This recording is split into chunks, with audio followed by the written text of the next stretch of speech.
10 years ago, 15 years ago, I used to go to the beach with my dad. We used to play. When I had my son, I wanted to take him to the beach as well. So he experienced what I experienced when I was a child. But I couldn't because we have to be jumping over these obstacles at the beach. And it's not cool. We have beautiful coastline. It's amazing. And this is not the suburbs or the rural area in Ghana. This is the capital. This is Accra. And to find waste, which a lot is textile waste, taking over our beaches just doesn't make sense. And this is because we don't have the right resources to deal with textile waste. In Kantamanto Market, tons and tons of clothing comes to Ghana. It comes there every week. A percentage leaves as waste. Now, we haven't figured out how to deal with this waste. You might be wondering, what is waste, or what does the waste entail? These are unsellable items. One typical example is a lot of the clothes that you are wearing here. Warm clothing. It's being shipped to Ghana on a regular basis. Ghana is very hot. Even at the sight of winter clothes in Ghana, I even sweat just seeing it. And to have it take over our entire market, it's just crazy. Nobody goes to the market to buy winter clothes. Most people don't go to the market to buy used underwears that are heavily stained.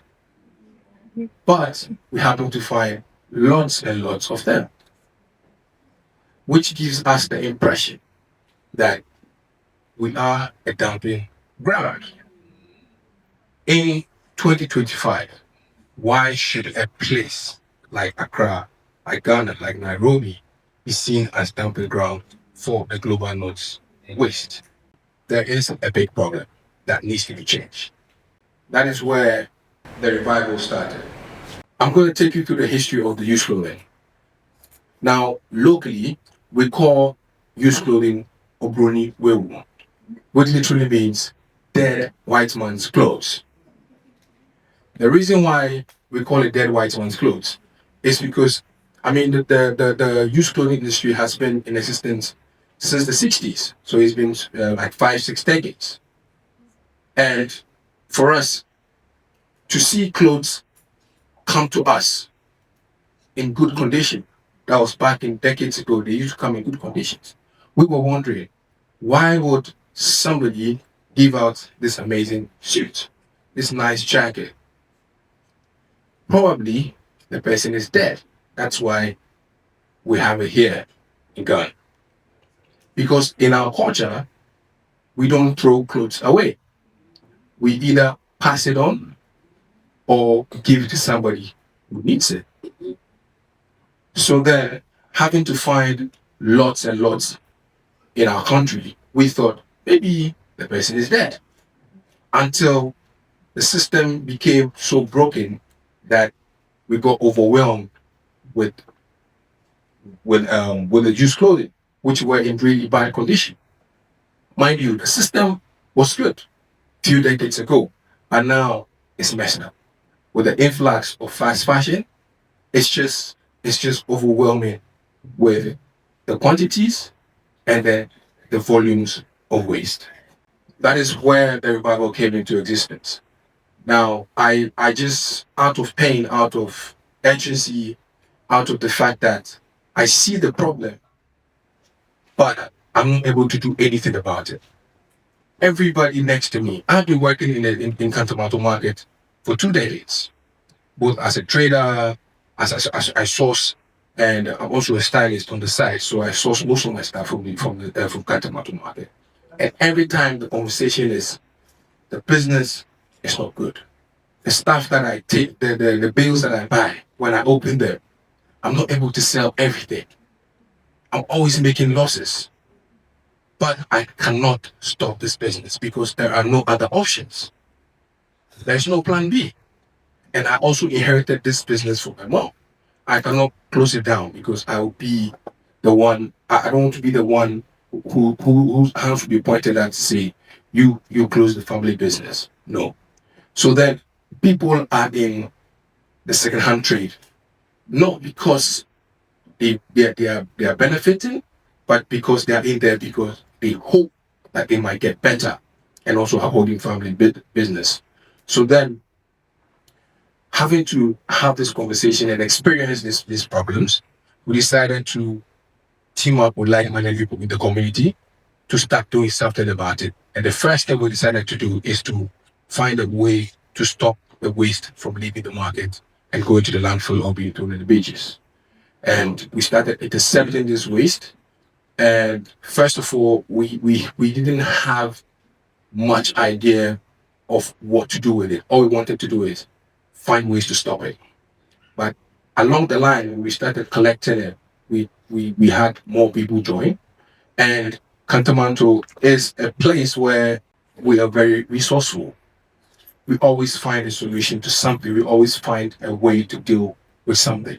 So then repair came into place because some of the items that we collected, they just need replace a button, just need to stitch, just needs to be washed. Others need to be even ironed, and it's good to go. So then we started doing repairs and giving them back to the traders that gave it to us. And then we started upcycling as well, where it gave us an opportunity to scale up with the amount of waste that we collect and how much we put back in circularity.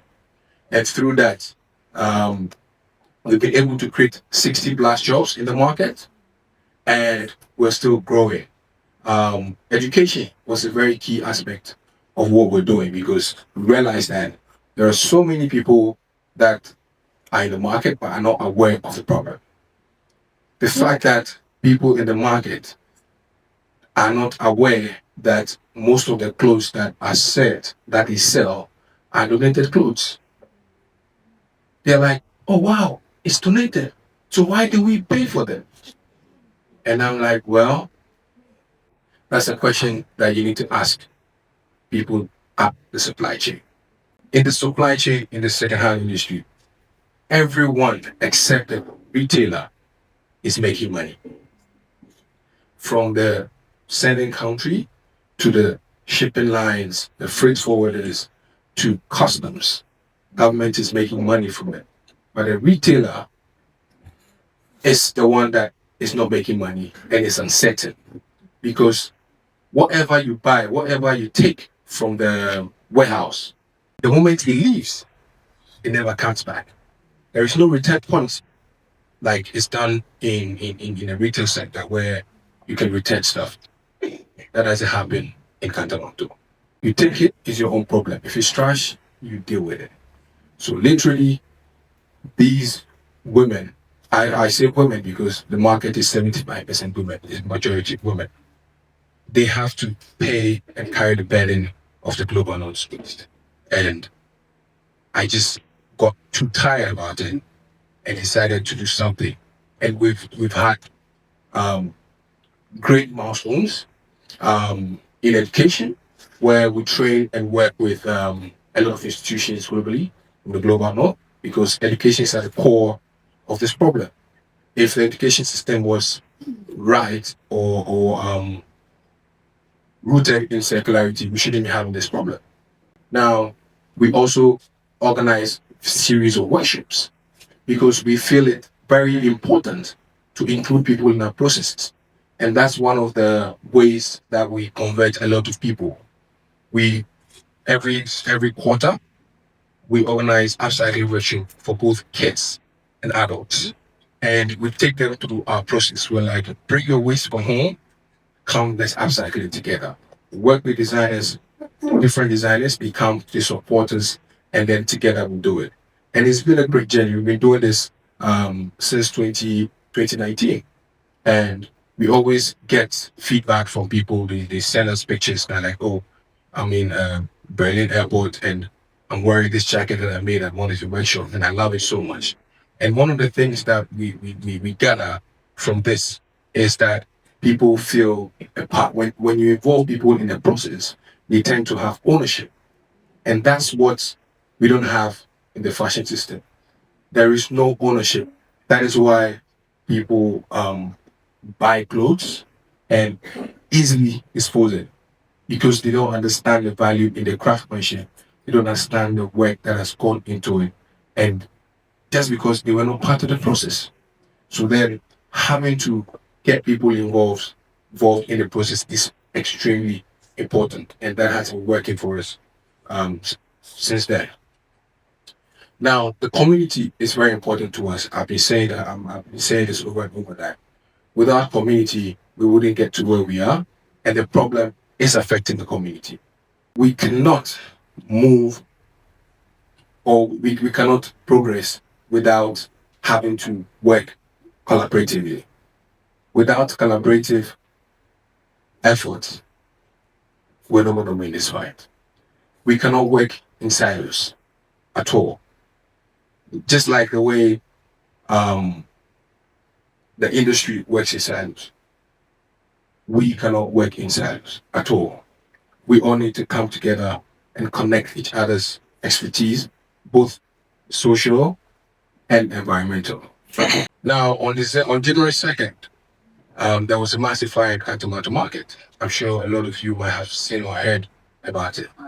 Now, this is one of the most devastating news that ways to start the year. This was massively devastating to us, but it didn't break us down.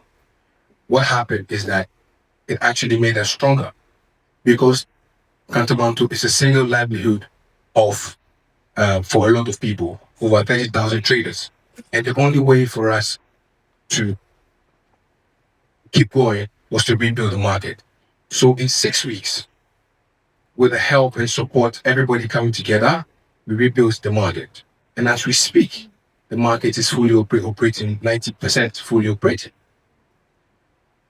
And the most amazing thing is, or the weird thing is, while there was fire, the next day there were still containers bringing in stuff, which puzzles my mind.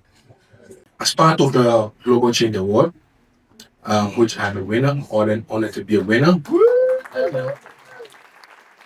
um, we're setting up the Revival Circularity Act, which we started piloting already, but this award is going to push us fund our project. So we're setting up the Circularity Lab in Kantamanto Market, the first of its kind, because it's much needed. Then we want to create a solution in the middle of the problem. So our goal to not allow a single t-shirt to leave the market, then influence our decision to do it there. So this is veered towards making sure nothing leaves the market and make sure that we circularize everything in the market. And mind you, Kantamanto is the only space where circularity is being practiced on a large scale. And we need to be able to get the resources. That's what is missing. Resources and the support that we need. So we're working with people with expertise to be able to transform the textile waste into materials that could be made into building materials, furniture, and also string tires as well, and paper. And the goal is to be able to create 60 more jobs, of which the lab is going to be women-led. And majority are going to be women from the marginalized communities in the market, of which they live in slums and work as headquarters, who carry heavy loads, 55 kilos on their heads, transporting the used clothing from warehouses to the various stores. Collaboration is important to us. And we've done a lot of collaborations like with Central St. Martin's, Royal College of Art, London College of Fashion, where we do exchange. So I do lecture there periodically and we send students to come intern with us and also exchange with us. With this, we developed an online course in 2022, which was available on a platform called FutureLearn that speaks about circular economy and the creative ways that we are using to help with the situation in circular in Ghana. Actually running this collab with pineapple farmers where we saw a big problem in the farming industry and agriculture, where farmers, especially pineapple farmers, were didn't want to go to work anymore because they come back with so many bruises on their skin. Because when they go to the pines, you get cut by the crowns of the pineapple.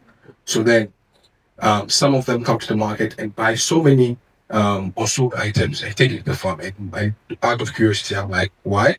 So then the problem would be solved with textile. And I have so much denim waste.